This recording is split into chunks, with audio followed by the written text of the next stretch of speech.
behind every single one of these pictures, there's a story. Marking the date COVID-19 was declared a national emergency. This is the official day 4 years ago that we started seeing our world change. Rosie Davis is opening a new memorial called More Than a Number at Irving's Jack D. Huffman Building. I want our community to know that their loved ones matter. Thank you all for coming. The opening ceremony is attracting people from around the country. I'm from upstate New York. From Tucson, Arizona. I came from Florida to be here today. Deborah McCoskey-Reisert says time is not easing the grief of losing her brother. Bobby was extra special.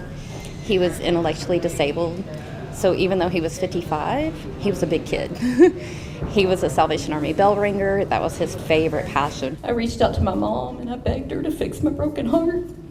She said she couldn't because her heart was broken too. On April 6, 2022, COVID snuck in and stole my mom too. Even though it's tragic that they were both taken by COVID, it's beautiful that they're remembered together in this memorial. There's a sadness that never goes away. Along with seeing their loved ones on these pillars, they also take comfort in each other because they say COVID brought unique complexities to their grief. I wanted to see her face one last time and to know that my mom sat in a freezer for a month.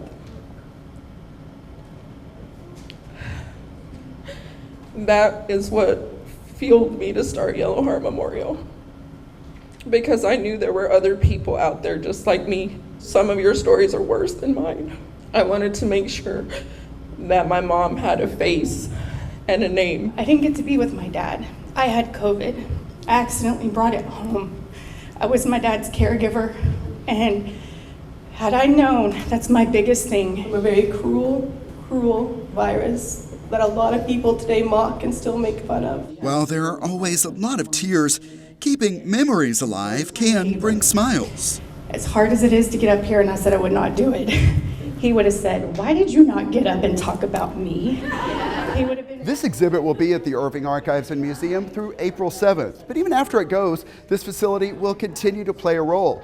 The city announced that the Irving Archives and Museum will serve as the permanent archival repository for the Yellow Heart Memorial. By doing so, we commit ourselves to documenting this chapter of our history, not only for the sake of remembrance, but as a source of education for the generations to come. What started out on this wall behind me is now something that's gone across the country. Rosie Davis and her mother lived in Irving, so this is where she started the Yellow Heart Memorial in 2021.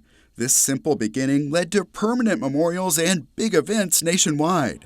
Now, she has a lot of plans for this current exhibit. So the goal is to make this an actual traveling memorial. We want to circulate it in Texas and then just see where it goes from there. And I've heard so many times how I've helped so many, but you guys have helped me. Together, they are sharing loss, lessons, love, and light through the Yellow Heart Memorial. Thomas Gandy for CitySource.